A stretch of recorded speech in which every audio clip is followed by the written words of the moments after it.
Assalamu alaikum. Wa rahmatullahi wa barakatuh. Assalamu alaikum. Wa rahmatullahi wa barakatuh. Ẹ káalẹ́ o. 18 minutes after 10 legacy àwọn tí ẹ máa kín o. But máa bẹ̀ wọ́n wá ní kó má bínú. Ẹ káalẹ́. Ṣàlàáfíà lẹ wà. Ṣé dáadáa lẹ wà. Ọdún 2026 yà sọ wá so asan wá sọmọ. Asan wá sa ikú baálé ọ̀rọ̀. Má bínú lálẹ́ ìpè ó pẹ́. Àkọsáré yí mọ́ra wọn kéékèèké. Ṣùgbọ́n láì ní dóònà pẹ̀lú torí pé mo ti late.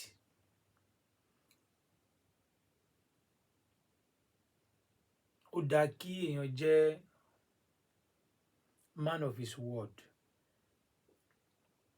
Mo kí gbogbo ẹ̀yin tẹ́ bá ń wọlé. Ẹ̀gbọ́n mi Super J, mo rí yín lánàá. Kí ló dé? Mo rí yín lánàá gá bá mi calculate owó. Ẹ ti máa bá mi calculate owó mi lé ní náà. Ẹ ti máa calculate owó mi lé ní. Tí ó bá gbabẹ̀ wá.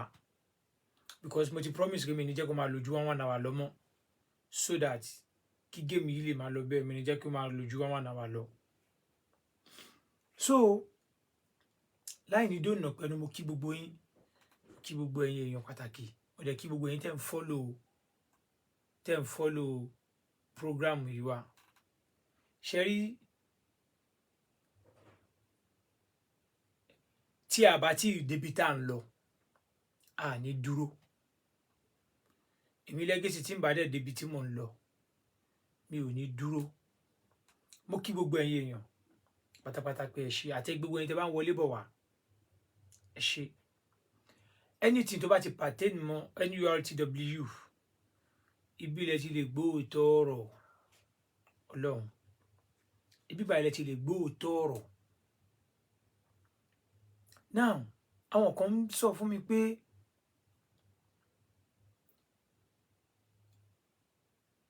why tó jẹ́ pé mo nag lórí sego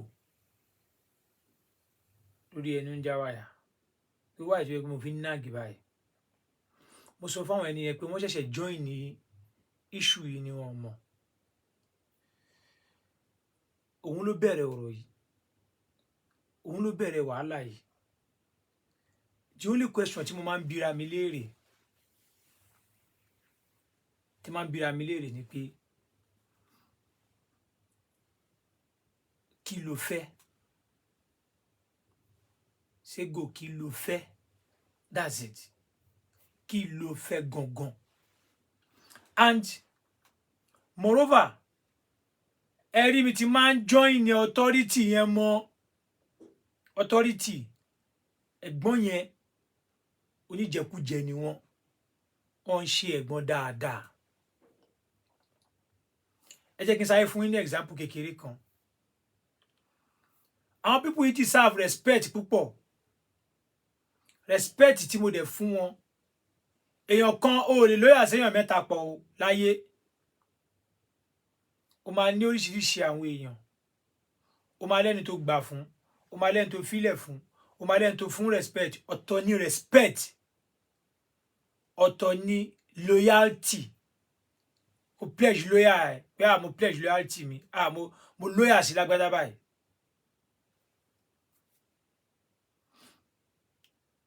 Mo ń sọ̀rọ̀ kan bọ̀ jẹ́ tún gbàbẹ̀ kọjá lénìí. Nígbà rẹ̀ Jim Ọlọ́run wà.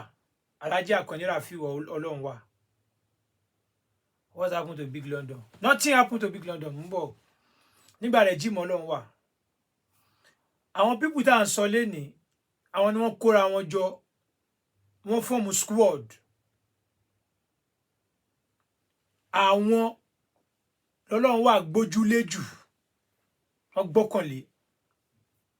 Ó ní section. Ẹni tó the last mopo, last but not the least. Tó last pátápátá. Sẹ́yìn Ọlọ́run wà. Èmi ni.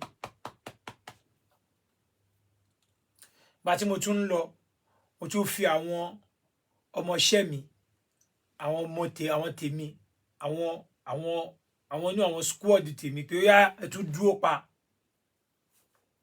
ẹ dúró síbí ẹ má yẹ̀. Legacy travel mi ò sí nílé mo ti travel mi sí nílé mo ti wà nílùú òyìnbó. Àwọn tó jẹ́ àwọn ọmọ ti tèmi àwọn tèmi àwọn tí bá sọ pé àwọn tèmi àwọn squad tèmi ni mo tún filẹ̀ lẹ̀ fọ́gà pé tí wọ́n bá fẹ́ máa lo anybody àwọn ohun èèyàn rẹ̀ jẹ́ kó máa tẹ̀lé ẹ lọ ọ̀gá. Àwọn tó dẹ̀ jẹun jù nígbà rẹ̀ jímọ̀ Ọlọ́run wà àwọn náà ló kọ́kọ́ dà àwọn ló kọ́kọ́ ṣépè fún àwọn ló kọ́kọ́ gbé ṣépè. That's what they call loyalty. Tí wọ́n bá pè nǹkan loyalty wọ́n máa pledge loyalty ò ní wo owó kọ́ ló ń pè loyalty owó kọ́ wàá dúró gbọ̀nyìngbọ̀nyìn ni pé sẹ́ anything tó bá happen bí ìwọ tó bá sọ pé o lóyà séèyàn o wá torí pé kò fún ẹ lówó o rówó gbà kò fún ẹ ní kinní kan kò ṣe kọ́kọ́ fún ẹ o lóyà mọ́ mo ti jẹ́ no o lóyà èèyàn máa ń fi ẹ̀mí mind ọkàn èèyàn máa lọ fi ń lóyà pé ṣé mo like ẹni ṣé mo like ẹni ṣé mo love fún ṣé mo fall fún ó yá máa tẹ̀lé ẹ pa captain of the ship adẹ̀ tẹ̀lé pa adẹ̀ lọ bẹ́ẹ̀ torí èèyàn kan ẹ wo oúnjẹ tèmi fẹ́ jẹ sẹ́nu ara tèmi wọ́n ní kí n wá lọ bẹ̀bẹ̀ kọ́dẹ̀ fún oúnjẹ tèmi lẹ̀ nítorí ibi tí mo ti ń jẹun mo dẹ̀ sọ pé sẹ́ èèyàn tí mo tẹ̀lé mi ò ní dà mi ní kúrò lẹ́yìn ẹ̀ tó bá kànràn bẹ́ẹ̀ ẹ mú oúnjẹ yín dání mi ò jẹ àwọn wò pé irú èèyàn wo lélẹ̀ ibi tí wọ́n ti ń jẹun ó ní torí ẹnìkan ò ní mi dẹ̀ lọ mo dẹ̀ dúró pa ọ̀gá ti sọ fún wa ń gbà ẹ̀ lọ́dún náà lọ́hùn tó fẹ́ lọ bẹ àgbẹ̀dẹ apọ̀ tá a lọ inú ọ̀kan wà lẹ́yìn tó ń bú mi lẹ́yìn ìsìn àjọ lọ́jọ́ náà lọ́hùn ni pàtàkì tó ní ká gòkè ní ká wá lọ dọ̀bálẹ̀ mo ní mi ò lè dọ̀bálẹ̀ o torí pé mi ò rẹ́jì láti wá bọ̀ ọ̀gá ló approve jọ ẹ̀ Ọlọ́run wà ló approve wa pé ẹ lọ nítorí oúnjẹ yín ẹ lọ mo ní mi ò ní lọ dọ̀bálẹ̀ mo ní náà bá kọ dúró àìdúró bẹ́ẹ̀ jọ yẹn àgbẹ̀rẹ̀ náà wo mi lókè báyìí pé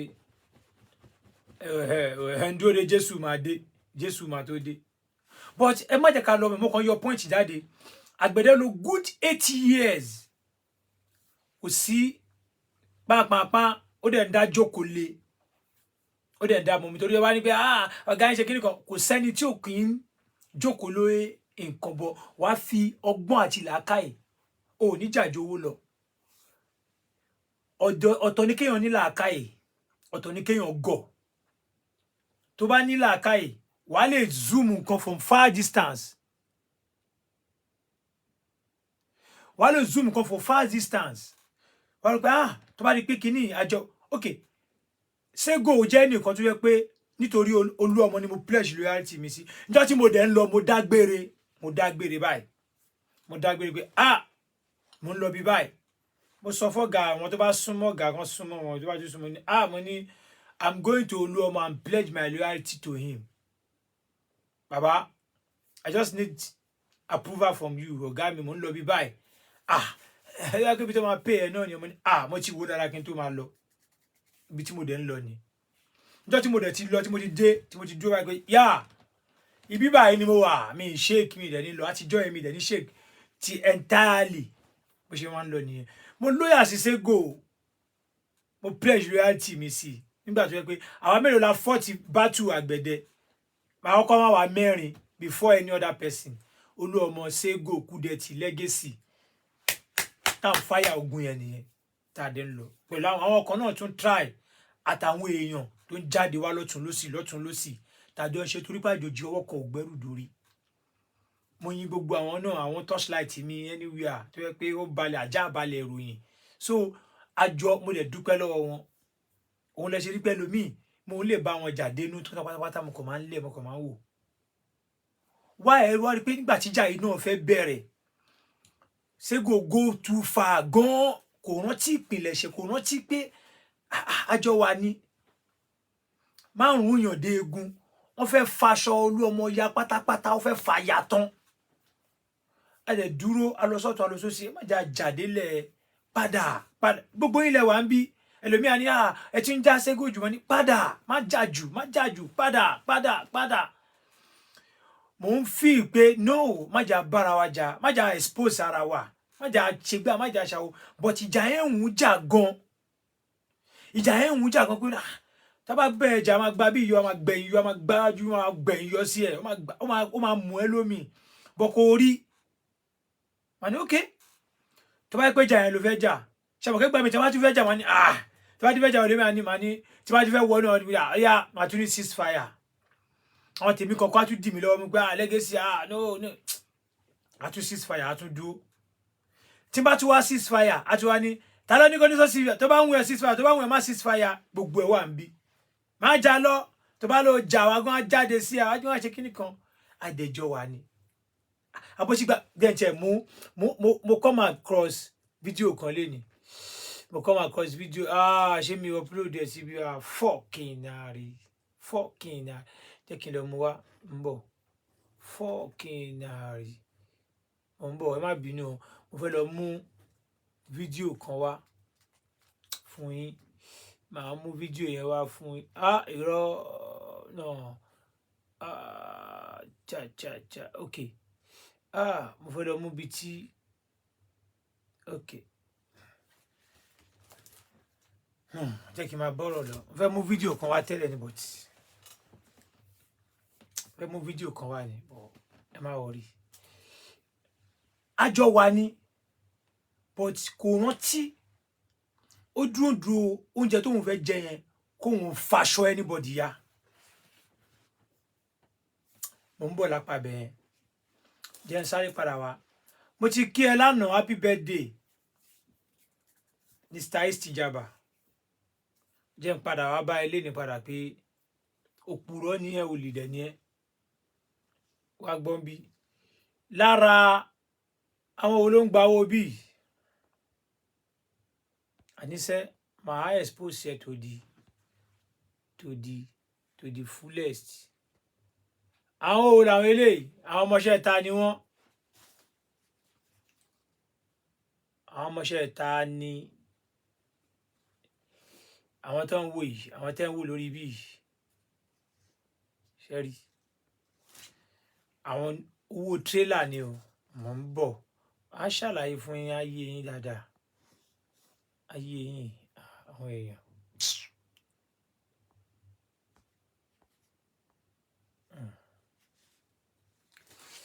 ṣe ń rí ìsọdá nìyẹn o àwọn ọmọọṣẹ́ Istijaba nìyẹn o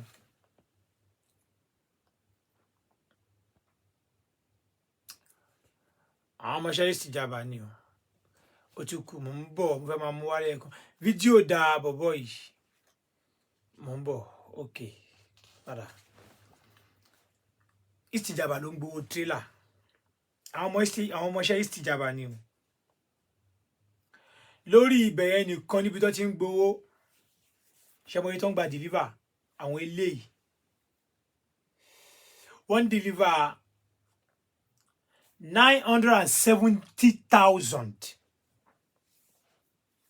970,000 in a day 970,000 in a day tó bá ṣe owó alẹ́ mọ́ torí kan kan máa ń gba extra money kan that's bí 37,000 970,000 plus 34 ni or 34,000 ó jẹ́ èlò kẹ́ wá ṣí yẹn ní a week ní àwọn ilé tẹ́lẹ̀ máa ń deliver every blessed day every blessed day fídíò kan tí mo wá torí fídíò yẹn ò ní ráyè tún bíbà yìí ni mo ṣe lọ mo wá sí bí ó dẹ̀ dùn mí ṣá ó dẹ̀ máa wà ń bẹ̀ yẹn ó dẹ̀ dùn mí o ọ̀rẹ́ mi bá mi send fídíò yẹn bọ̀ máa play ẹ̀ lọ́la we are together now bọ̀bọ̀ owó tó ń gbà yìí mo ṣe ń padà bọ̀ jẹ́ kọ́kọ́ lọ já ẹ sí bíbà yìí ná mo play video yìí ń jọ yẹn but mo fẹ́ káwọn èèyàn tó wá tún kíní yẹn gbọ́ padà wá sọ̀rọ̀ ń bí wá sọ̀rọ̀ ń bọ̀ padà wá.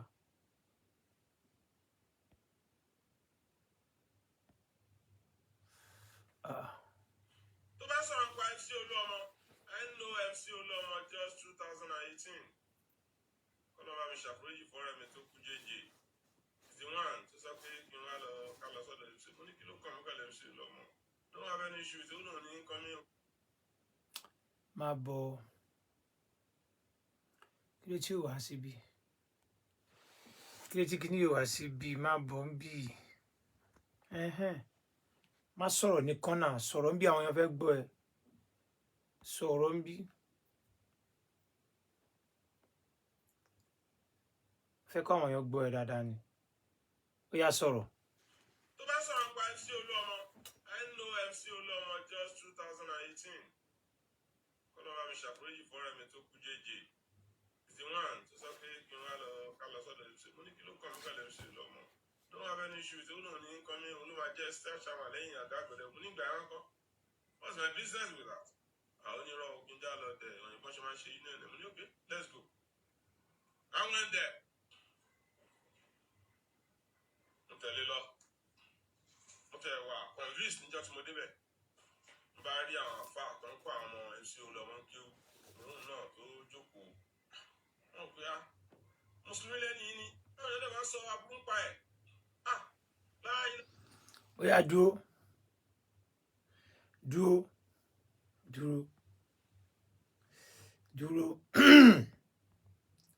so istijaba jẹ́ kó yé wa pé òun ò mọ̀ pé mùsùlùmí lolú ọmọ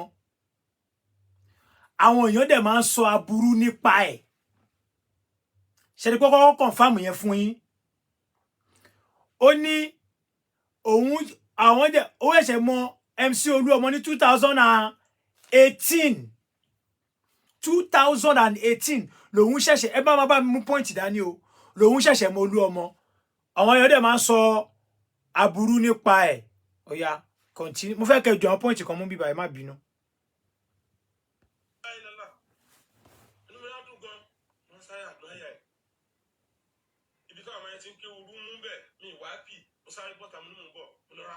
standing fan múra gbogbo ẹ̀ mú kó síbi tí wọ́n ti ń ké fún àwọn ẹ̀ nígbà ẹ̀ múra Quran ó fún gbogbo àwọn ẹ̀ àtàwọn afáwọn. Mo ní alhamdulilayi mùsùlùmí ní oníkúrò òun kì í mọ́tì alhamdulilayi ọmọ ìyá mi lélẹ̀ inú mi dùn púpọ̀ láti gba ẹnu bẹ̀rẹ̀ sí ṣe dáadáa MC Olúọmọ. Under that struggle kí n kọ̀ wá ń gbà mí ọ̀gá ẹgbẹ́ 2 million ní manage wọn kẹ́ ẹ̀ náwó lọ́wọ́ ẹ̀ ṣe struggle ẹgbẹ́ 3 million ní manage. Thank you, God bless you. Òṣìbí tí mo fẹ́ lò kí ló kúrò legacy má ibi tí pọ́ìntì mẹ́ta mo fẹ́ lò ń bẹ̀ yẹn pọ́ìntì àkọ́kọ́ you know Olúọmọ in 2018 ó dẹ̀ sọ pé ó ti pẹ́ nínú union ó ti pẹ́ gan nínú union ó ti wà ní union before legacy before Olúọmọ dẹ̀ mọ Olúọmọ wọ́n ṣẹ̀ṣẹ̀ mú ẹ lọ bá Olúọmọ 2018 now ó wá sọ ń bẹ̀ pé gbà tóun débẹ̀ òun wá ń fún Olúọmọ lówó ẹgbà 2 million ẹgbà 3 million ṣe rí pé Olúọmọ kọ́ ló lọ dìmáàndì owó fún òun lòun mówó lọ láti fẹ́ lọ ra máṣíìnì kalẹ̀ ṣe rí pé struggle yẹn ti ń lọ nígbà yẹn then àgbẹ̀dẹ ló mú wá sínú union àgbẹ̀dẹ ló mú wá sínú union o àgbẹ̀dẹ làwà ló tẹ̀lé gbà yẹn o opponent wa ni o bọ̀pá tó ti wá rí channel yẹn pé Olúọmọ ló máa bá ṣe ń bá struggle yìí lọ yìí Olúọmọ ló máa ṣe kíni ló máa emerge ó wá ń tètè lọ ṣe gbọ́ fúnra rẹ̀ ló ní òun lòun mú owó lọ tó bá dẹ̀ máa sọ ọ́n sì tó máa parọ́ wọn ní wọ́n máa ń demand owó lọ́wọ́ àwọn ló máa ní ẹ lọ mú iye báyìí wá ṣe rí pé fúnra ẹ̀ ló fẹ́ràn rẹ̀ sọ pé òun lòun mú owó lọ fún ara òun ẹ̀yin onílàákàyè ni mo bá wí ẹ máa pick point mo ń bọ̀ mi tí dé èwo ni mo play náà ṣe lè ní. ok o ti sọ ilé ìwọ máa wọrí tó máa sọ̀rọ̀ pa tún sọ bí. 2018 thank you wọ́n ti gbọ́ 2018 wọ́n ti gbọ́ ó yá wọ́n ti gbọ́ àwọn èèyàn ti gbọ́ ò má wọrí ilé nǹkan kí ló ṣẹlẹ̀ ń bí sọ fún wa. Alhaji Imam àti Kẹ́hìndé Òkòkò lọ́dún ẹ̀ lọ́hùn ọ̀rọ̀ àwa ìyáàfin ní ṣíàmà ní Kọ́lá wọn ní kàn jọ kàn bá mi sọ̀rọ̀ kí n dúró tún ọkọ̀ jásikẹ̀tì union. pàtàkì adé wọn ní mélòó náà ń já wọn ní mẹ́wàá náà ń gbà lóṣù wọn dẹ̀ ní mẹ́wàá yẹn já. Alájà Àgbẹ̀dẹ wa bá mi sọ pé kí n jẹ́ kọjá wọn á dúró tí wọn máa bẹ̀ sí stop gbogbo wọn tó pé láti ìnílẹ̀ bẹ̀ sí jásikẹ̀tì union. Okay. láàárín oṣù kan ajá 120 pack of tickets. Now nǹkan tó yẹ kó yé wa ń bẹ̀rẹ̀ ni pé ní gbogbo Kọ́lá àgbàdo yẹn union ò lágbára union ò exist ń bẹ̀ wọn kì í já tíkẹ́ẹ̀tì àfàwọn kankan ló máa ń já tíkẹ́ẹ̀tì ó jẹ́ kó yé wa bíbáyìí pé wọ́n wá fọ́ọ̀sì òun wá ṣe union ni wọ́n wá bẹ òun ni tí mo dẹ̀ mọ̀ pé ever before kóhun tó dé ni union tí exist ní gbogbo àgbàdo òkè odò ìjà yẹ̀yìn èèyàn o because ẹ ti máa gbọ́ gbogbo ẹ o ó ní àgbẹ̀dẹ ló ṣẹ̀ṣẹ̀ rán èèyàn wá báwọn àgbẹ̀dẹ rán èèyàn wá báwọn ọ̀ràn Kẹ́hìndé Òkòkò àti imam lẹ́kùn náà wá bẹ òun kọ́ ṣẹ̀ṣẹ̀ tó wá allow pé kí union ti kẹsẹ̀ṣẹ̀ lè máa function níbẹ̀ yẹn mo kí ẹ ọ̀rẹ́ mi mo ṣe ń padà bọ̀ wá báyìí wo fúnra náà ló máa sọ̀rọ̀ jàgbọ́n bí àwọn ọ̀rọ̀ ó yá máa wo má sọ̀rọ̀ jù.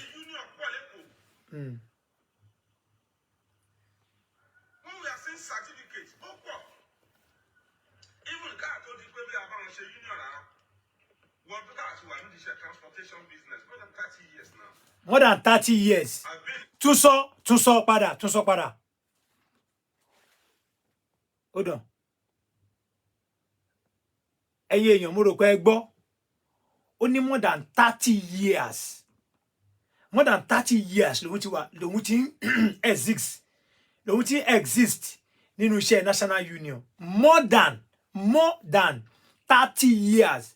Ó dẹ̀ ti ń ṣe union more than 30 years. And ó sọ fún wa lẹ́ẹ̀kan pé you don't know MC Oluomo but you only hear about MC Oluomo 2018. Thank you. Àwọn èèyàn kúkú ń gbọ́ báwọn èèyàn wà ń bí àwọn èèyàn ń gbọ́ ẹ̀ àwọn èèyàn ń gbọ́ ẹ̀ ó yá tó sọ.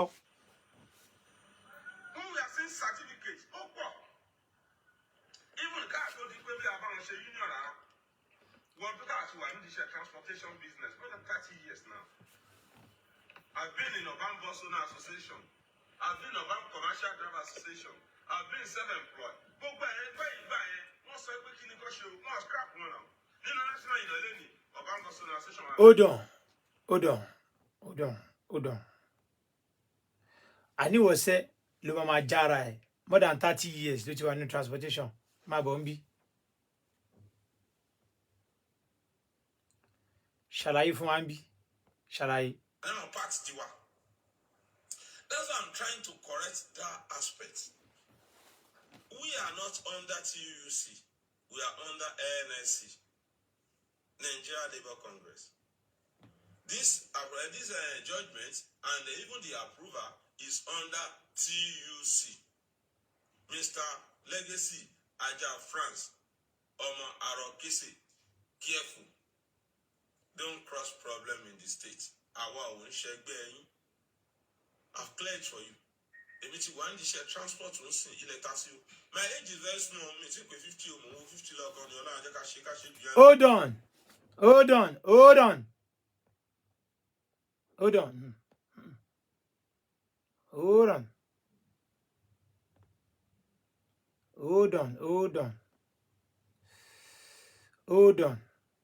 Ṣé gbọ́ fúnra yín?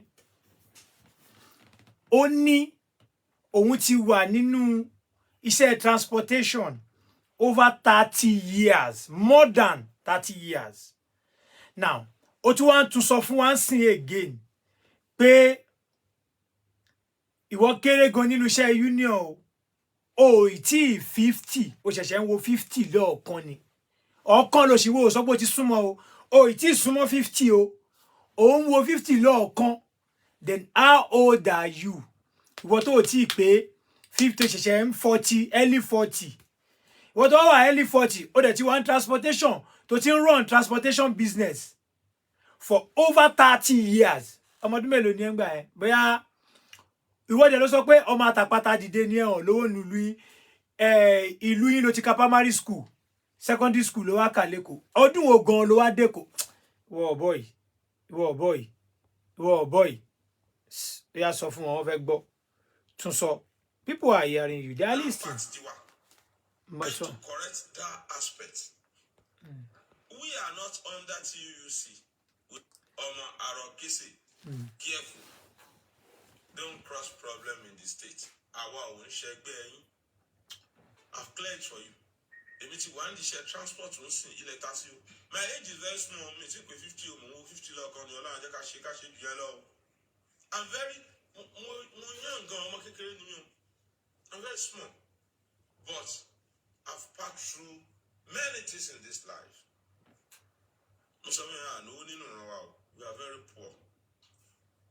We are very poor. But alhamdulillah today, what on sure for me. What on tell I don't have any problem with you. My own is share your lady. Let me tell you the truth of the matter. Can round up. Oh, Machi round up. Oshima round up. Oshima round up. Ma kanju ọ̀la. Oshima round up. But ma round up padà. Now, jẹ́ n sáré gbé ẹ wá bí. Kókò wá sáré gbọ́ lẹ́nu ọ̀gá ẹ padà. Jẹ́ n kó gbé ẹ wá bí. Mo fẹ́ máa mú fún yín lẹ́yọ kọ̀ọ̀kan ni. Gbọ́ lẹ́nu ọ̀gá ẹ.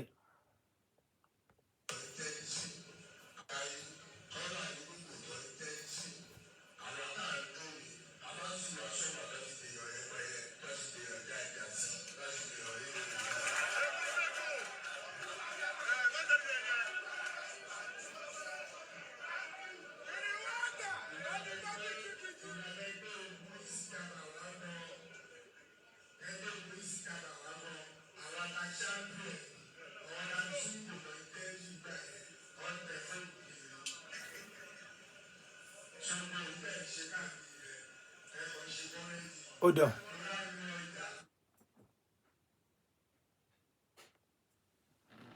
Thank you. Istijaba ṣó ń gbọ́ fún ara ẹ̀. Wọ́n ní nígbà tí Istijaba gan dé tó gbógun ẹ̀ dé pé òun fẹ́ jẹ Maruwa Lagos State tó gbógun ẹ̀ dé nígbà ẹ̀ tó fi lọ sí park manager. Ó gbọ́ lẹ́nu ọ̀gá ẹ̀ tó ń pè Messiah ẹ̀ lénìí. Ó ní nígbà tí wọ́n gbé ogun Istijaba dé gan òun lòun wà nùgò tóun jẹ́ jí òun gangan lòun champion òun lòun bá Istijaba jà kì í ṣe ẹni tẹ́ ń dálé lórí.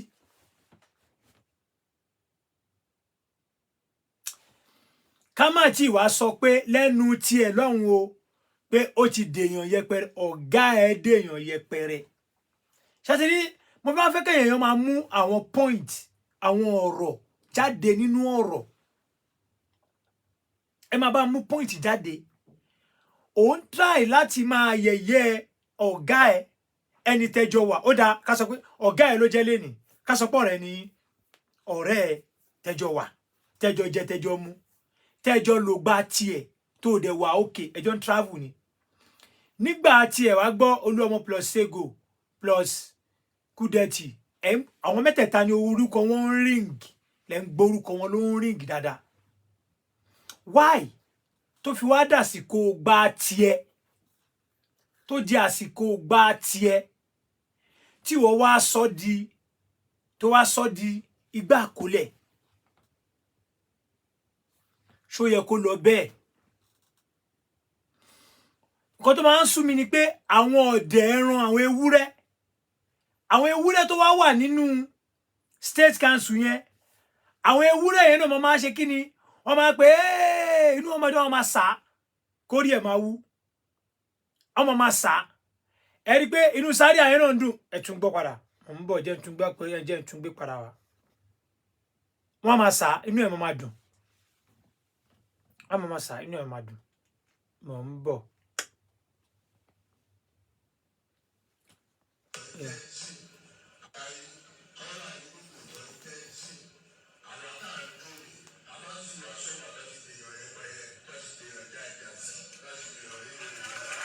wọ́n pàtẹ́wọ́ wọ́n ti dẹni yẹyẹ.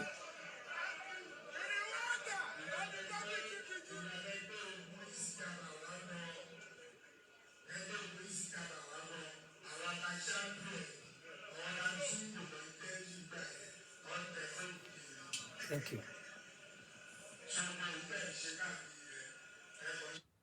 ṣó ti rí pé mi ò ní láti clear ẹ̀ mọ́ ṣó ti rí ẹni tó ń bá ẹ ṣó ti rí àwọn tó ń ti ìyàn nígbà yẹn ṣó ti rí fúnra ẹ istijaba ṣó ti rí pé brain yẹn sùn ó dojú délẹ̀ so ẹ má máa gbé blame wá sórí Ibrahim nìkan kẹ máa gbé blame wá sórí ẹ kẹ máa di gbogbo problem wá so wọ́n mọ̀ pé wọ́n máa padà ṣiṣẹ́ pẹ̀lú istijaba wọ́n máa padà gbé mọ́ra wọ́n máa padà ṣe kinní kan òun ló ń fẹ́ náà rẹ̀ sọ yìí òun gọ́gọ́gọ́gọ́ lòun champion gba òun lòun ti gbà ẹ má gbà ẹ bàjá even wàláì mo fi dídà pé nígbà yẹn gan in tó fi dìjà láàrin Bàrúwá tọrọ istijaba dìjà láàrin Bàrúwá àti Olúọmọ ìjà yẹn gan ò bá má wáyé tí wọn bá sọ fún Olúọmọ kí má gbà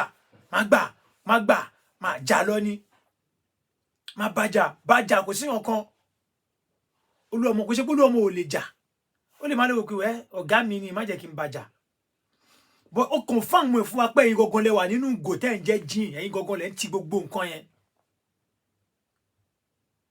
so istijaba kí wá ló ń wá kiri so ẹni yẹn ni wọ́n wá ń pè ní mẹ̀sáyà ẹlẹ́ni mẹ̀sáyà pé òun ni mẹ̀sáyà wa kí ló dé tẹ́ ń ṣàbòsí why kí ló dé tẹ́ ń ṣe àbòsí àbòsí ò dáa ok jẹ́ n tún kúrò ń bẹ̀ jẹ́ n lọ sí torí pé ọ̀gá yín gan mọ̀ pé ewúrẹ́ ni ṣáà láwọn tó máa ń wà níbi tó máa ń pàtẹ́wọ́ ẹ̀ àwọn tó máa ń pàtẹ́wọ́ tó máa ń ṣe tó máa ń pẹ́ ewúrẹ́ ni gbogbo wọn mò ń bọ̀ ẹ kí n lọ wá ní èdè fídíò yẹn mú mo ń bọ̀ lókè ẹ bá ń wá wèrè yìí ẹ bá ń gbọ́n tó sọ ń bì ẹ bá ń gbọ́n tó sọ ń bì. ọ̀gá ní ṣe ta ló jíyàn lára ẹ̀ pásítọ̀ ta ló jíyàn lára ẹ̀ ẹ̀yin àfọ́ ta ló jíyàn lára ẹ̀ ẹ tí a kéèyàn kan jíyàn tí èèyàn bá ti jíyàn lára ẹ̀ òun náà ti dolówó ni ẹ wá ọlọ́ọ̀lọ́hún Olúọmọ làwa ń jẹ àmọ́ wọ́n ta ló jíyàn lára ẹ̀ àwọn tó máa jíyàn lára ẹ̀ wọ́n ló wà tí wọ́n léwọ̀n ojú bá yẹ. tún sọ padà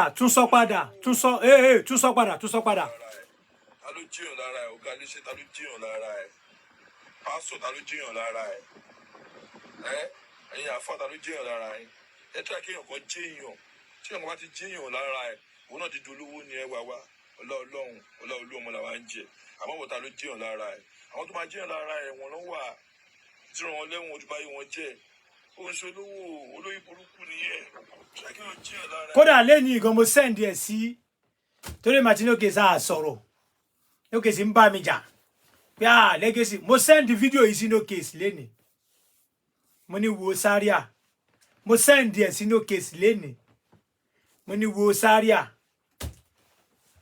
lẹ́nìí báyìí mo sẹ́ǹdì ẹ̀ sínú kéèsì mo ní wo sáríà olórí burúkú má ṣàǹfààní wo sáríà olórí burúkú yìí tí wọn náà ń fẹnu ara ẹ sọ̀rọ̀ pé Olúọmọ ló sọ ẹ́ dé èèyàn Olúọmọ ló mú ẹ wá láti grass àbí láti pọ̀tọ̀pọ̀tọ̀ ló ti gbé ẹ wá ló wá sọ ẹ́ dé èèyàn mo wá fẹ́ káwọn ẹbí family ọmọ ìsúnmọ́ bí kẹ́ wá gbọ́rọ̀ bí mo fẹ́ padà síbi point àná yẹn mo tún fẹ́ tún ọ̀rọ̀ mi sọ ńbẹ̀ ẹ gbọ́ nǹkan tó ọmọ yìí sọ ń bí báyìí mo kàn fẹ́ padà sí point àná ni ẹ má bínú no mo kàn fẹ́ padà sí point àná ẹ gbọ́ point ẹ gbọ́ point yìí o ọmọ yìí kò mẹjọ rò.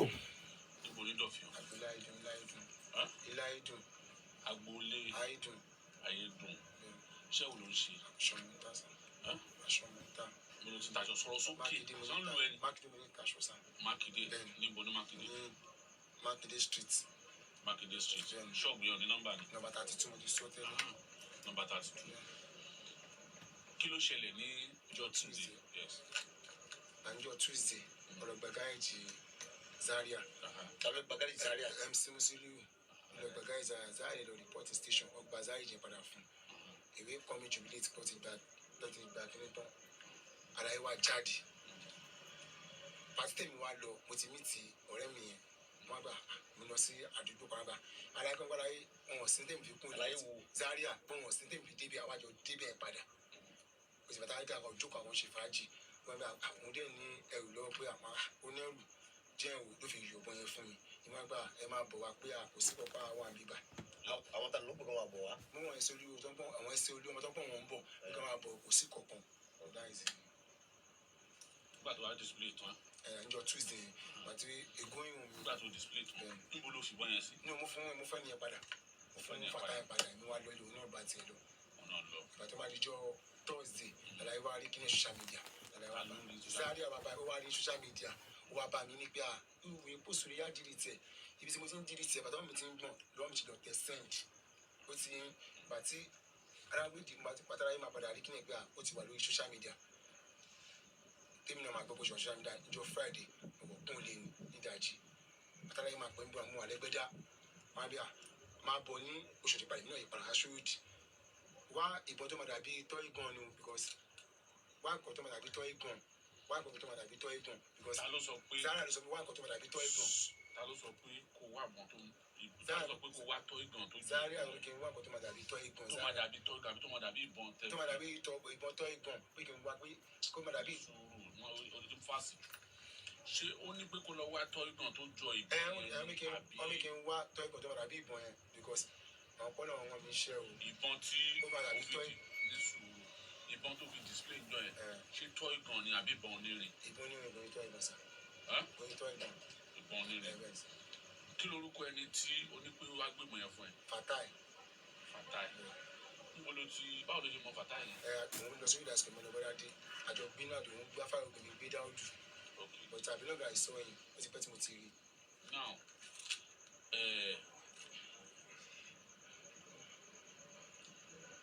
ta ló sọ fún ẹ pé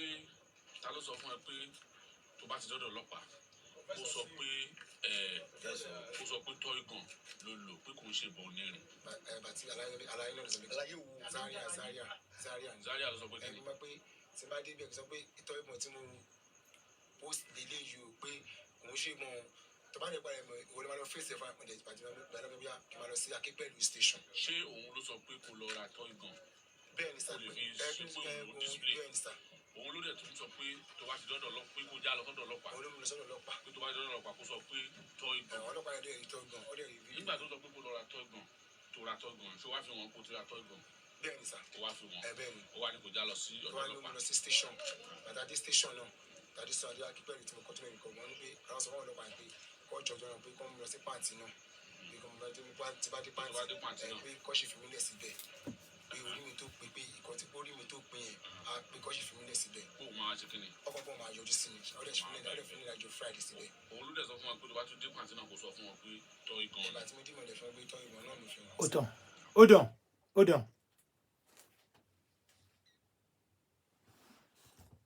Ó dàn wọ́n ṣáà má wọrí ó dàn ṣe ti rí pé wèrè lélẹ́yìí ṣe ti rí pé wèrè ń ṣe gidi wèrè tó ń ṣe bọ̀bọ̀ yìí èèyàn sọ fún ẹ pé number one bọ̀bọ̀ yìí máa gbé fídíò yẹn padà wá bọ̀bọ̀ yìí ló panu lọ́jọ́ tí wọ́n wá sóṣòdì tó wá ìbọn pistol yìí náà fi tẹ̀lé Zaria wá. Now nígbà tó wá dé ẹ wá wo ọ̀dẹ̀ ara wọn o, kò mẹjọ rò kò mọ̀rọ̀ sọ, àwọn tó dẹ̀ ń bá sọ̀rọ̀ ń gbọ́ jù lọ. Ọ̀ka ti wá fò ẹ o ti bọ́ so níjọ́ tó máa ṣe fídíò yẹn ó ń wà over ṣe excited ni àbí ká kí la pé lóbi tó bá bí yín dáa máa bọ̀ ẹ máa kú eléyìí ò ṣe tọ́ yìí o eléyìí kíníkan ó ń jàmbla. Ok ìwọ tó wá ń jàmbla pé ẹ máa kú ni ọ̀ka ẹ ti wá fò o ti gbé sórí social media o kò fẹ́ fi bóòsì sórí social media ni. Zaria wá lọ sọ fún pé kó delete ẹ padà, delete tó máa delete kò ṣe delete mo ti lọ viral ó ti dọ́wọ́ àwa ó ti dọ́wọ́ àwọn àwòrò ṣàṣà. Ókè bàtọ́ dẹ̀ máa dé pé ó fẹ́ fi threatening àwọn èèyàn. Ibi tí mo wá fẹ́ sọ ibi tí mo wá ń lọ rèé. Zaria wá ní máa lọ sí station kó lọ kọ statement. Èèyàn tó ní kó máa lọ sí station kó lọ kọ statement ó wá sọ fún ẹ pé lọ ra toy gun wá, ẹ wá lọ ra toy gun kò dẹ̀ mọ̀ ń pa ẹ o, kò dẹ̀ mọ̀ bí ìbọn ṣe jẹ́ o. Ṣé ọ̀dẹ̀ lọ́rọ̀ pé òun bá sọ̀rọ̀ kò mọ̀ bí ìbọn ṣe jẹ́ o, ó dẹ̀ ní kó lọ ra toy gun wá. Ẹ̀ńtà dẹ̀ sọ ilé ẹ̀ ló gbé wọn jọ ń wà ọjọ́ ń sùn ọjọ́ ń jí ni.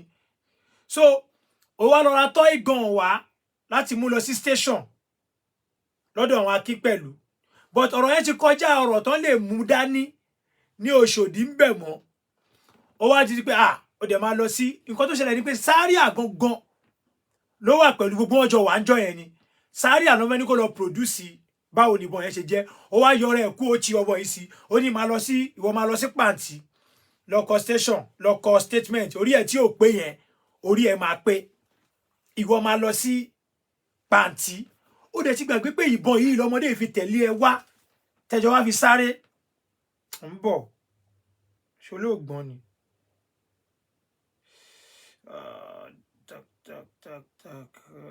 Níbo ni ìyẹn wà? Níbo ni ìyẹn wà? Máa lọ wọ́ yẹn jáde wá, mo ṣì ń bọ̀ máa lọ wọ́ yẹn jáde. Lọ́dà kan ti post ẹ̀. Ọ̀pọ̀ yẹn rèé o, wọn àti Zaria o. Ohun ń bọ̀ gbé sókè káì.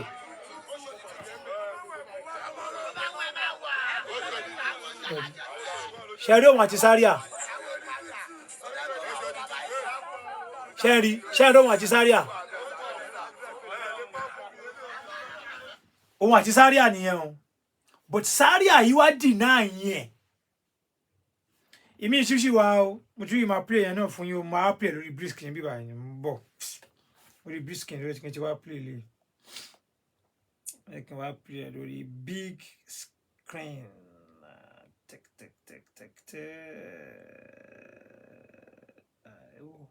Zaria wàá fẹ́ la ọmọ tó yẹ pé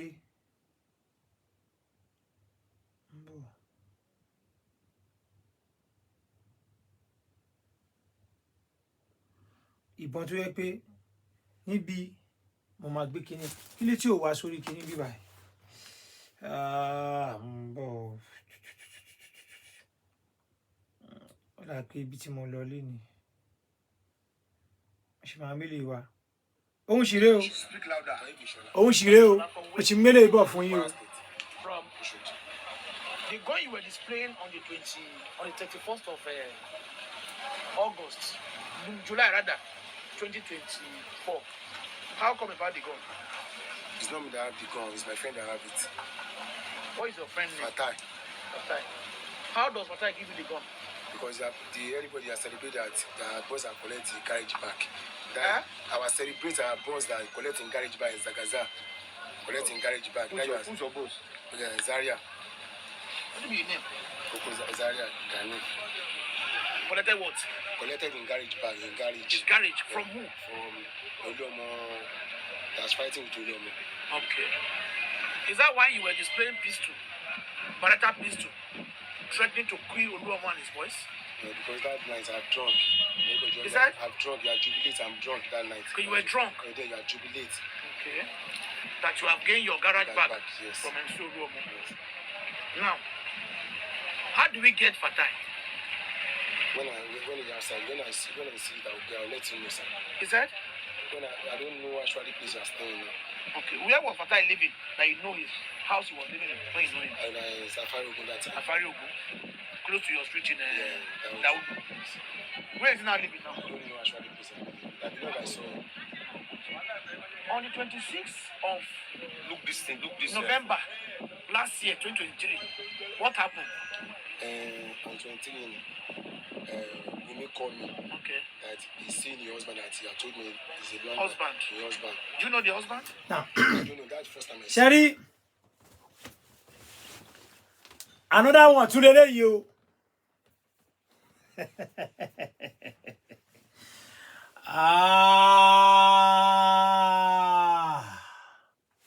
Saria, wallahi tallahi, o lè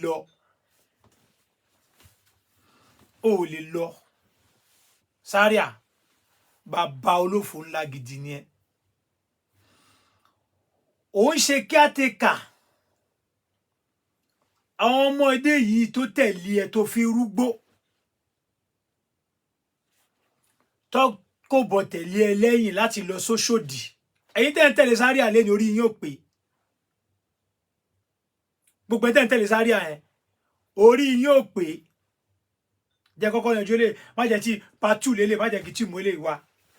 Ẹ máa gbọ́ bí táwọn wọ́n tún lọ ṣe kidnapping ìṣù lélẹ̀ yo wọ́n lọ kidnap èèyàn ni o. Ẹni tí wọ́n kidnap yìí pẹ̀lú bọn ẹni tí wọ́n kidnap yìí ẹni yìí German citizen ni Germany citizen ni. Ẹni tí wọ́n wá lọ kidnap yìí wọ́n wá lọ take hostage sínú hotel kan wọ́n lọ gba hotel wọ́n wá dè lọ́wọ́ wọ́n dè lẹ́sẹ̀ wọ́n gbé sínú hotel ńbẹ̀ wọ́n wá extort owó lọ́wọ́ ẹ̀ ẹni yẹn wá fẹ́ travel ńjọ́ yẹn gangan ó ń bọ̀ ní èèyàn wá sí Nàìjíríà ó dẹ̀ lò a month ó ti wá no bóyá bíi 2 weeks ó ti wá sí Nàìjíríà ti pẹ́ èèyàn tó ti kó lé for over bíi 20-30 bóyá bíi 20-25 years ni ó wá wálé ẹ wá ṣe set up bóyá girlfriend ni o bóyá kinní kan ni o bóyá kinní kan ẹni yẹn ẹ wá ṣe set up pẹ̀lú yàn ẹ wá lọ take ẹni yẹn ẹ wá lọ gbé ẹ wá lọ kidnap ẹ nínú hotel tó wà ẹ wá gbé lọ sí hotel míì nínú Òṣòdì wọ́n wá gbé síbẹ̀ for 4 days ọkàn fún lómi mu wọ́n wá ń lù wọ́n gba close to owó tó gbà bí 4 million ẹni yẹn tí wọ́n ń bẹ̀bẹ̀ pé lẹ́ni òun travel ìjọ tó ń travel gangan tó fẹ́ kó Nàìjíríà ó kọ̀ọ̀lá tó máa travel kó Nàìjíríà náà ti mú tí n bá ṣe mistake ẹni yẹn wá ní ẹ wo tíkẹ́ẹ̀tì mi ẹ jọ òun travel lẹ́ni èlò lẹ fẹ́ gbà kí lẹ fẹ́ ṣe òun travel lẹ́ni òun travel lọ òun máa miss flight òun wọ́n dẹ̀ ó dẹ̀ nìyẹn títí tó fi miss flight wọ́n kidnap èèyàn another one ni o Zaria ó máa ṣẹ̀wọ̀n Ọlọ́run ó tí mọ̀ kọ́kọ́ mo máa mú ọ fún ẹ lẹ́yọ̀ kọ̀ọ̀kan báyìí ni lẹ́yọ̀ kọ̀ọ̀kan ọ̀gá ẹ̀ máa gbà ẹ́ tì títí tẹ́ni yẹn fi miss flight yẹn wọ́n lu ẹni yẹn wọ́n gbogbo picture tó fi lu ẹni yẹn pátá gbogbo ẹ̀ ló wà lọ́wọ́ mi mo fẹ́ máa àní màmá yín jẹ́ fún yín gbogbo picture tó fi lu ẹni yẹn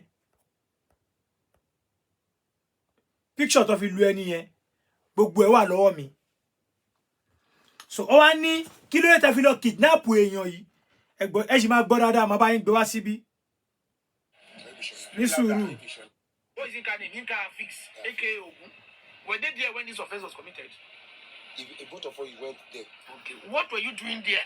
Well, the girl said you stay with them. You stay with him. You had to guide the girl. To guide the girl. Why the girl will collect everything from the man? The girl collect money in there. Collect money. Yeah. Were you aware that the man was to travel that same day you guys kidnapped him? No, we don't know anything about it. We don't know anything about to travel. You were aware that you said yourself that now? The night that I know that the guy want to travel in the night. I don't know anything about that. Ṣé bẹ́ẹ̀ tí ń gbọ́ ọlọ́pàá ń sọ fún ẹ pé did you know the guy wants to travel that very night? By the time you people kidnap him, will you aware that this guy wants to travel, èèyàn tó fẹ́ travel, and you kidnap him? Ẹ dẹ̀ ń gba owó lọ́wọ́ ẹ̀, ẹ dẹ̀ ń lù with torture. Ọ̀bọ yẹn ní òun ti wà ní Germany for the past more than 20-something years. Òun ò receive irú beating yẹn rí láyé òun. Ẹni tí ó mọ̀ yà, ẹni tó yẹ pé kò kí ń wá sí Nàìjíríà. Ẹni tí ò kí ń wá sí Nàìjíríà. Ẹ wá kidnap èèyàn. Ẹ wá take ẹ̀ hostage. Ẹ wá ń lù. Ẹ wá ń gbowó lọ́wọ́ ẹ̀. Ẹni yẹn ẹ ti wá gba owó tán. Ẹ ti gba close to 5 million plus. Ó tún wá ní ẹ jọ̀ọ́, ẹ release mi. Ẹ jẹ́ kí n máa lọ. Kí lẹ tún fẹ́ gbà? Ẹ ti gbowó, ẹ ti gba nǹkan. Ṣé fẹ́ pa mí ni? Tẹ́ bá fẹ́ pa mí ẹ kúkú pa mí. Ọ ẹ jọ̀ọ́ ẹ má pa mí, ẹ jẹ́ máa lọ. Débi pé wọn ò jẹ́ kí ẹni yẹn kó rí flight wọ̀ lọ́jọ́ yẹn. Ẹni yẹn ṣẹ̀ṣẹ̀ wá pe ìyàwó ẹ̀. Ó ṣẹ̀ṣẹ̀ wá pe family ẹ̀ tó wà ní Germany pé wọ́n ti kidnap òun o. Ẹ send owó sí òun. Ẹ send owó sóhun kóhun fi wọ plane mi wálé. Bó ṣe ń dé báyìí, ó gba German embassy ló lọ report gbogbo incident yẹn pé I was kidnapped in Nigeria by Koko Zaria Sangaza boys because wọ́n dárúkọ pé ọmọ Koko Zaria làwọn. Zaria ó máa ṣe wọ́n. Ebi ọ̀rọ̀ ni wọ́n ní dúró. Ẹni tí ò ní dúró ń sìn a máa rí. Bóyá ọ̀gá ẹ̀ náà tún máa bẹ́ẹ̀ mú ọ̀rọ̀ kidnapping. So di pé kéèsì yẹn ń ṣí lura wọn ni o. Ọ̀rọ̀ kidnapping tún lélẹ́yìí o.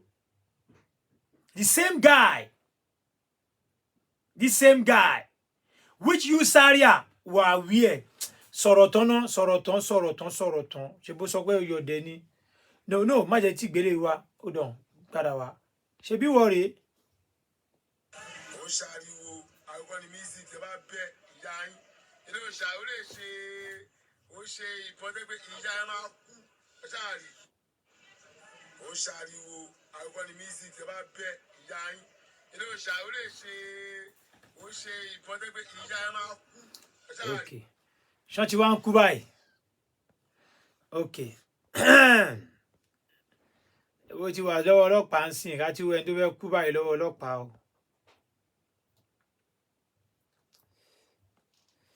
Ó yá sọ̀rọ̀ lọ ìwọ́dà sọ̀rọ̀. Ní sùúrù. Kwara yìí náà ni. Kwara. Ó sọ pé tọ́ ìgàn ló lò pé kò ń ṣe bọ̀ onírin. Bàtí aláyé náà sọ pé Zaria ló sọ pé ẹni máa pé tí n bá dé bẹ́ẹ̀ sọ pé ìtọ́ ìmọ̀ tí mo post lélẹ̀ yìí o pé kò ń ṣe mọ́ tó bá lè pa ẹ̀mọ́ ìwọ ni máa lọ fèsì ẹ̀fà àpọ̀jẹ̀ ìpàdé máa gbà lọ́wọ́ bí i. Ẹ gbọ́ bẹ́ẹ̀ ó dàn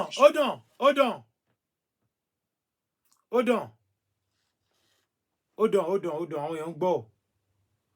Zaria ní tó o bá débẹ̀ yẹn sọ pé tọ́ ìgàn ni o. Tó bá dẹ̀ wùn ẹ́ kó lọ máa jábọ́.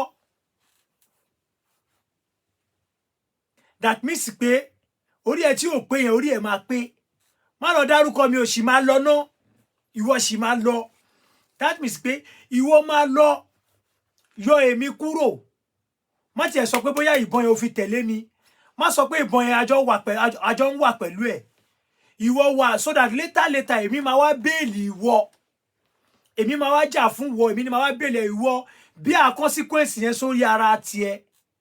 But nǹkan tó dẹ̀ máa ń ṣe àwọn ọ̀dẹ̀ yìí nìyẹn. Ọ̀gá ẹ̀ tí ò lè dúró fún ẹ. Ìwọ máa lọ ná, ìwọ lọ ṣẹ̀wọ̀n. Later èmi á wá gbà ẹ̀. Ibi tó yọ ọ̀dẹ̀ dé, ó lọ ṣe statement ní police station. Zaria ló sọ fún kókó máa bọ̀, ó ti sá lọ o. Ó ti kọ́kọ́ sá lọ o. Ó ti sá lọ already o.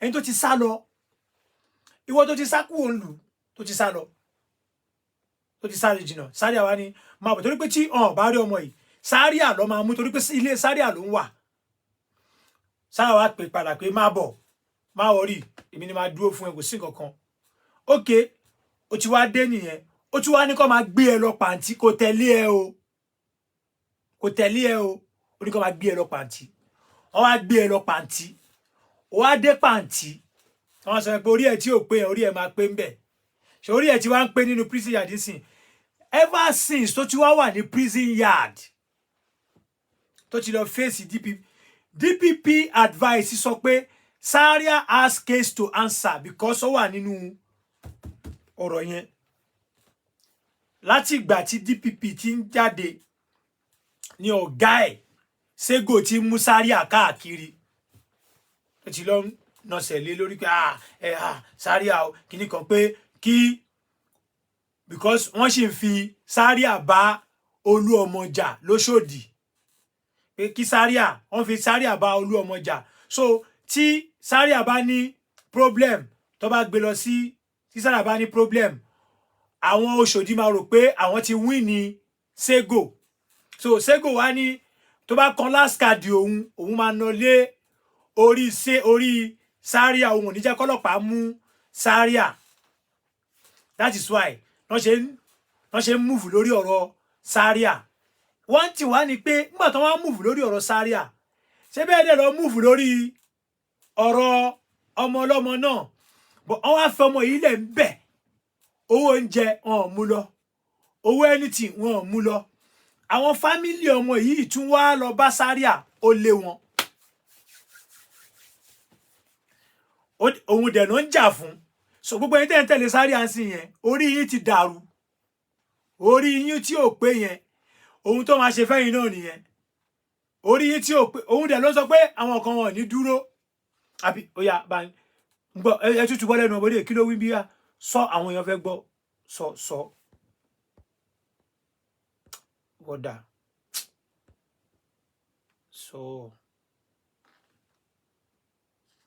ó yá. tí máa dé bẹ́ẹ̀ sọ pé ìtọ́ ìmọ̀ tí mo post délé yìí o pé òun ṣe mọ tó bá nípa ẹ̀mọ ìwọ ni máa lọ fèsì ẹ̀fọ́ àpẹẹrẹ ìpàdé gbàdúrà bí kí n máa lọ sí Akínpẹ̀lú station. ṣé òun ló sọ pé kó lọ ra tọ́ ìgàn. bẹ́ẹ̀ ni sà bẹ́ẹ̀ ni sà. òun ló dẹ̀ tún sọ pé tó bá ti dọ́dọ̀ lọ pé kó já lọ sọ́dọ̀ ọlọ́pàá. òun ló mú lọ sọ́dọ̀ ọlọ́pàá. pé tó bá ti dọ́dọ̀ ọlọ́pàá kó sọ pé tọ́ ìgàn. ọlọ́pàá yẹn dẹ̀ tọ́ ìgàn ọdẹ yìí. nígbà tó sọ pé kó lọ ra tọ́ ìgàn tó ra tọ́ ìgàn ṣé wàá fi wọn kó ti ra tọ́ ìgàn.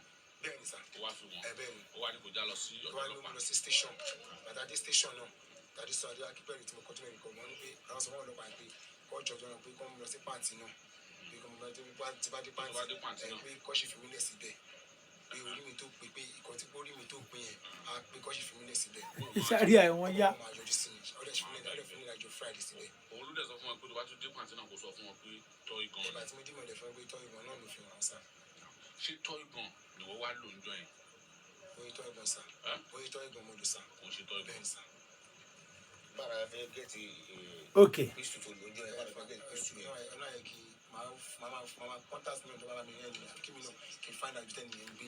Zaria ló máa lọ mú wá Zaria ló máa lọ mẹ́ni yẹn wá because gbogbo wọn jọ wà ń bẹ̀ ń jọ yẹn ni ọlọ́pàá Zaria ló máa lọ mú ẹni yẹn wá ọwọ́ ẹni tí ìbọn wà lọ́dọ̀ Zaria tẹ́ bá mú Zaria náà Zaria máa sọ bí tí ìbọn wà fún yín kí ló bí but ọ̀gá ẹ̀ ó nítorí pé wọ́n fi Zaria bá Olú ọmọ jà lọ́wọ́ that is why tí wọ́n ṣe fẹ́ gọ́rọ̀gọ́rọ̀ Zaria pọ̀ ẹ wá wò òun dà ó yá tí wọ́n sọ̀rọ̀ fún wọn bí Zaria ẹlẹ́nu ó yá òun jayé o.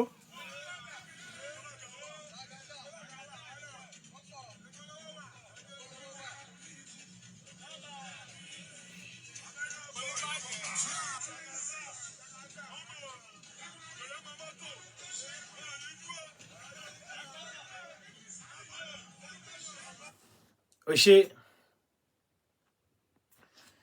wèrè mọ mọ́tò wọn ò ní dúró ó dẹ̀ fọmọ ọlọ́mọ sílẹ̀ sínú prison ó o tún wá àwọn ẹlòmíì tó tún máa rán ní prison ó dẹ̀ ń pariwo wọn ní dúró ẹni tó yẹ kó wà ní àwọn tó ń tẹ̀lé èèyàn tó ń tẹ̀lé ẹ wà ní prison yadi o ó ń ṣẹ̀wọ̀n ó lọ fún ní common owó oúnjẹ ó tún wá ń ta ó ṣe wọn ní dúró mo mọ bó ni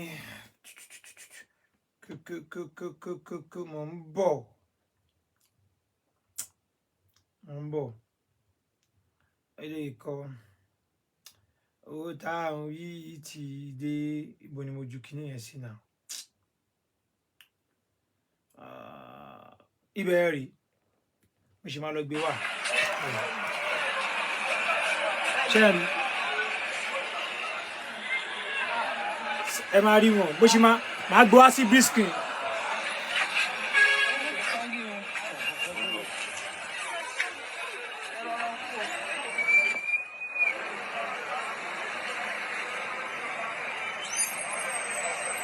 ṣẹ́rí sáríà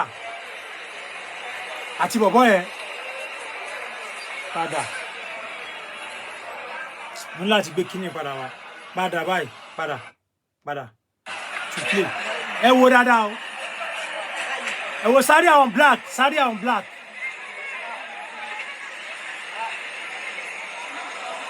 lọ́wọ́ black yẹn.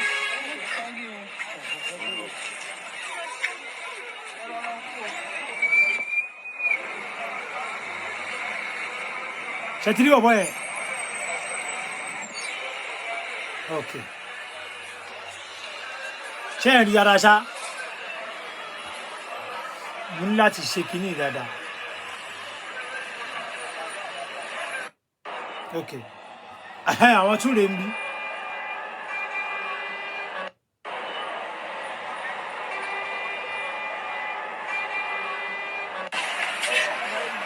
dádúró legacy dádúró wà yẹn ń bọ̀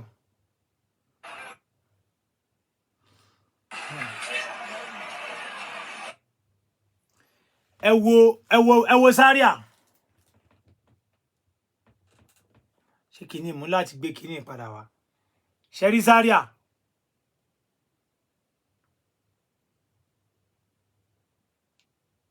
ok sáríà ni ń bọ̀.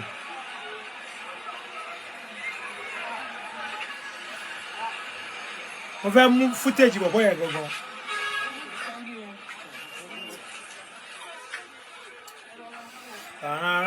sáríà ó máa ṣẹ̀wọ̀n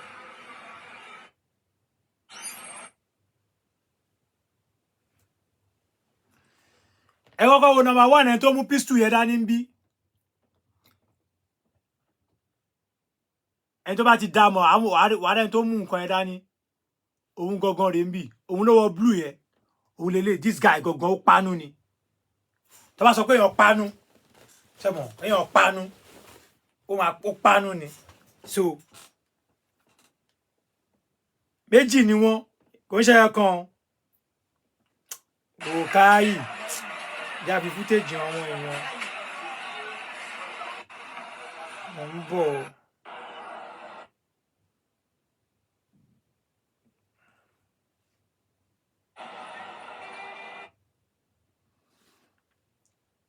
tẹ́ bá tún wo bíbá yìí náà ṣe ti rí sáríà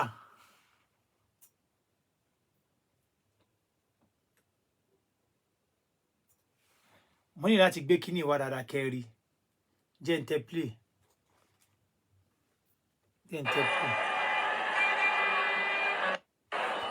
so movement náà ń ṣe bọ̀ wọ́n move bọ̀ ni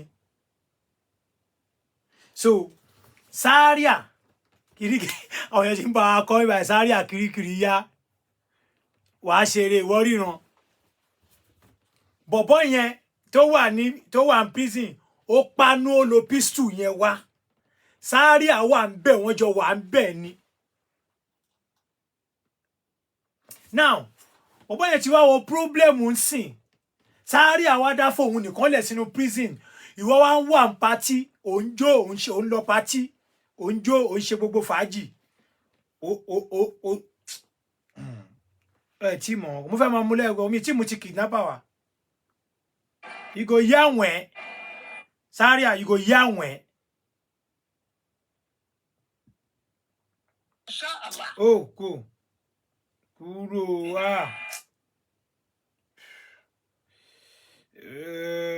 wí ó tá ń wí ti dé. Ó tá ń wí ti dé. Legacy. Wait. Oh.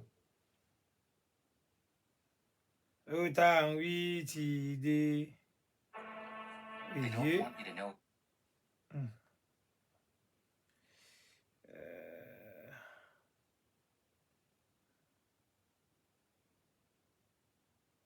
Ecco. Àwọn kìíní yìí gan ọkọ̀ máa ń já lura wọn lóye kí n ti máa wò. Sáré àrìn bí o. Wọ́n tó wá ń pátí. ń bọ̀. Ṣé ilé mo fẹ́ lù ṣá?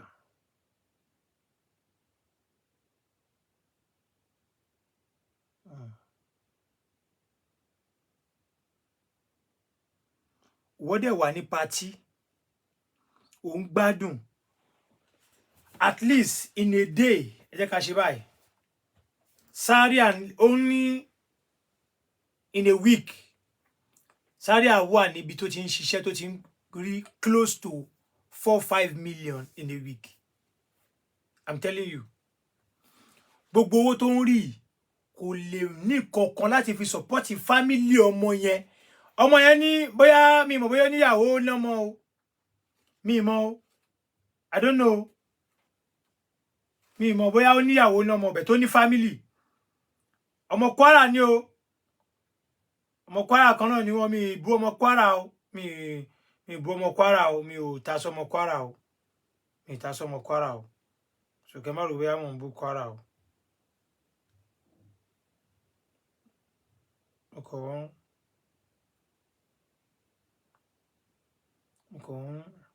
ṣé mo ṣì ní time púpọ̀ ṣá? Ṣé mo ṣì ní time? Time mi gan ti pé. 1 hour mi ti pé. 1 hour mi ti pé. Wọ́n ti ní ká máa lò ju 1 hour lọ. Mo fẹ́ sáré play video kan ni. But máa play ẹ̀ fún yín lọ́la. Every night we are here. But ọ̀la we are basically on Sego. Wọ́n fẹ́ sọ nǹkan kí ló ṣẹlẹ̀ ní Lagos Island fún yín. Mo bá mú Lagos Island wá fún yín lénìí. But mi fẹ́ máa jọ papọ̀. Màá mú Márúwá wá fún yín. Màá mú wá fún yín, màá máa short ẹ̀ mọ́ra wọn. Màá máa shove ẹ̀ mọ́ra wọn. Mo kò fẹ́ máa keep yín update ni. Kẹ́ máa wò pé kí ló ń ṣẹlẹ̀. But eléyìí tá ló yẹn sí pé Zaria máa ṣẹ̀wọ̀n. Zaria máa ṣẹ̀wọ̀n. Zaria máa ṣẹ̀wọ̀n. Zaria warm up. Báwo ló ṣe máa dá ọmọ ọlọ́mọ sínú ẹ̀wọ̀n tí wọ́n dẹ̀ wà ń ta tó dẹ̀ ń gbádùn? Ó dẹ̀ bìkítà lórí family ẹ̀, lórí anybody. Ẹ̀dẹ̀jọ ìbọn yìí, wọ́n dẹ̀jọ ẹ̀dẹ̀jọ fi ń káàkiri ẹjọ́ fi wà ń lé ni.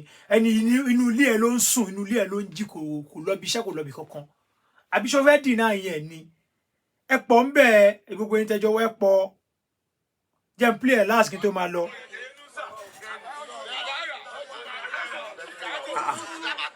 Ṣó máa dìnnà yẹn ni.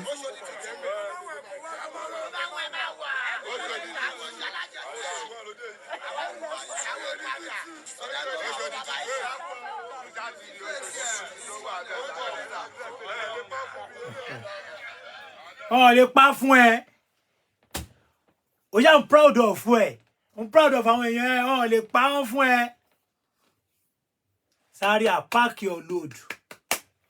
Ó máa ṣẹ̀wọ̀n.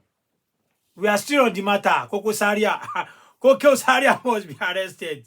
So, ẹ̀yin èèyàn mi. Kò ń dùn kó pọ̀ kó pẹ́. Ṣíún báyìí náà lọ bẹ oge. Wọ́n sọ fún yín pé gbogbo níṣe wà ńlẹ̀. Wọ́kíwọ̀ tó bá fẹ́. Diabetes, either type 1 or type 2 or whatever. Diabetes to confirm. Jẹ̀dí, òun yàgbẹ́ ẹ̀jẹ̀ ni or anything. Jẹ̀dí to confirm.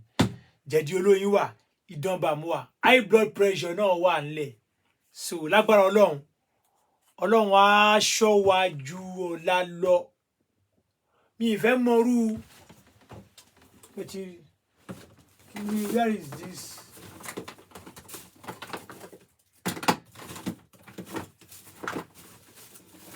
Kódà tó bá yẹ pé ìyàwó ẹ nílé inú bóyá ìyàwó ẹ ó ní fallopian tube blockage èmi ni mo sọ bẹ́ẹ̀ fún ẹ gbogbo ní ṣe ó confam gan wá rà kó wá lò o ò ní regret pé o ra àgbo mi àwọn tiẹ̀ ti try láti test mi o gbà wọn kan láti bí ó ti ń lọ bí èyí ẹ̀ ń sìn wọn ò mọ bí wọ́n ṣe lè gbà bá mi jà àwọn ará àwọn tó tún jà ìmọ̀ye àwọn union tó ti wà rà pé bọ̀bọ̀ Legacy yẹn máa ń polówó àgbo kan jẹ́ kí n lọ ra àgbo yẹn náà afẹ́ wò bóyá rọ́ ló ń pa wọ́n wá rà lẹ́yìn ọ̀hún lè complain kò sí anybody ò lè complain anybody ò lè complain lórí product tí mo ṣe wọn ò lè complain because nǹkan tí mo bá ń lé tí mo mọ̀ dáadáa tó dẹ̀ dá mi lójú so wọ́n dẹ̀ ti test ẹ̀ wò káàkiri mi ì fẹ́ mọ̀ irú diabetes tó fẹ́ ní tó bá ti ń lò within 2 weeks ó pẹ́ jù àbí wọ́n tó máa ń tọ̀ tó yẹ pé tó bá sùn lálẹ́ kílẹ̀ tó mọ́ o lè jí dìde o lè tọ̀ lẹ́ẹ̀mẹ́rin o lè tọ̀ lẹ́ẹ̀márùn tó bá ti ń lo àgúnmu ti tèmi o lè yẹ pé tó bá sùn wo kó mú 1 litre of omi bóyá tipátipá ló máa fi jítọ̀ lẹ́ẹ̀kan abẹ́ méjì so kọ́kọ́ ara mu nọ́mà omi tó ń mu sùn lálẹ́ ò ní jítọ̀ ara wà lọ́n tọ̀ ṣeré ó lè tọ̀ lẹ́ẹ̀mẹ́wàá láàrin 1 hour ó ti tọ̀ lẹ́ẹ̀mejì ó ti tọ̀ lẹ́ẹ̀mẹ́ta láàrin 2 hours ó ti tọ̀ lẹ́ẹ̀mẹ́fà wá bá àgbo mi pàdé kò yin lọ́hùn so kò dùn kó pọ̀ kó pẹ́ ṣíún báyìí náà lọ́bẹ̀ oge Legacy lèmi jẹ́ bàbá alágbo in France wo tó bá ní arthritis wo tó bá ní hepatitis B wá yẹ̀ wò ìdọ́ba àmúre tó bá ní arthritis egungun máa ń dùn ẹni iṣan máa ń dùn ẹni wá try ẹ̀ wò kó wá rí pé rere lúwa ó dùn kó pọ̀ kó pẹ́ ṣíún báyìí náà lọ́bẹ̀ oge Legacy lèmi jẹ́ I love you all ó dàbọ̀ one love ó tún dọ̀la one love keep us together.